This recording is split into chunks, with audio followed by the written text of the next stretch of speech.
Girls అడుగుతున్న ప్రశ్న, బాయ్స్తో ఫ్రెండ్షిప్ చేయొచ్చా?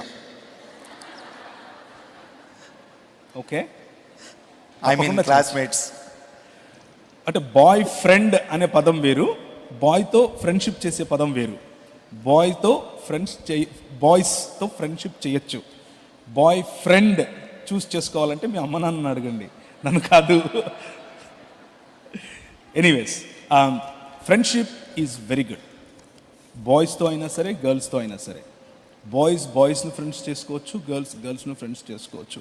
పరస్పరం కూడా ఫ్రెండ్స్గా ఉండొచ్చు. కానీ హద్దులు ఉన్నాయి, లిమిటేషన్స్ ఉన్నాయి. యు నో, మీకు ఎలాంటి మాటలు మిమ్మల్ని మీ పరిశుద్ధత నుంచి దూరం చేస్తాయి, ఎలాంటి టచ్ మిమ్మల్ని పరిశుద్ధత నుంచి దూరం చేస్తుంది, ఎలాంటి సహవాసం మిమ్మల్ని పరిశుద్ధత నుంచి దూరం చేస్తుంది అన్నది మీకు తెలుసు. సో జాగ్రత్త పడండి. నాకు ఆడపిల్లలే అందరూ. నాకు 14 మంది పిల్లలు, 2 బయోలాజికల్, నాకు పుట్టిన వాళ్ళు 2, మిగిలిన వాళ్ళందరూ ఇంట్లో పెరిగిన వాళ్ళే. కానీ నేను వాళ్ళకి చెప్తాను, మా ఆడపిల్లలకు చెప్తాను, యూ నీడ్ టు నో, ఒకరు చూస్తున్నారు అంటే ఎలా చూస్తున్నారు, ఏ దృష్టితో చూస్తున్నారు మీకు తెలియాలి.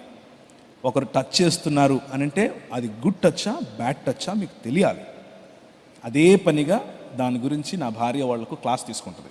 This is wrong and this is good. So friendship is good as long as it is in its own limitations దాటకూడదు. ఫ్రెండ్షిప్ ఇంటి వరకు రాకూడదు. ఇది గుర్తుంచుకోండి ఆడపిల్లలు. మన సమాజంలో ఒకవేళ బాయ్స్తో కలిసి మీరు ఆడుతూ ఉంటే, బాయ్స్తో కలిసి మీరు తిరుగుతూ ఉంటే, బాయ్స్తో కలిసి మీరు పరీక్షల్లో పాల్గొంటూ ఉంటే కాన్ఫిడెంట్గా ఉండండి, తప్పేమీ లేదు. కానీ దానివల్ల సమాజంలో మీకున్న ఇమేజ్ నాశనమయ్యే ఫ్రెండ్షిప్ వద్దు.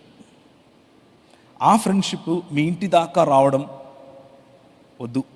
దానివల్ల భవిష్యత్తు ప్రాబ్లం ఉంటుంది, భవిష్యత్తులో చాలా ప్రశ్నలు వస్తాయి.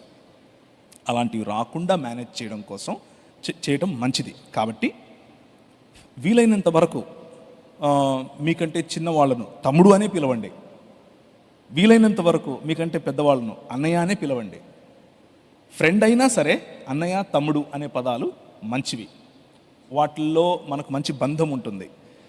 అలా కాకుండా ఒరే రారా పొరా అని చేతులు మీరు వేసి వాళ్ళు వేస్తే అది మీ పరిశుద్ధతకు, మీ వ్యక్తిగత జీవితానికి భవిష్యత్తులో ఇబ్బంది అవుతుంది.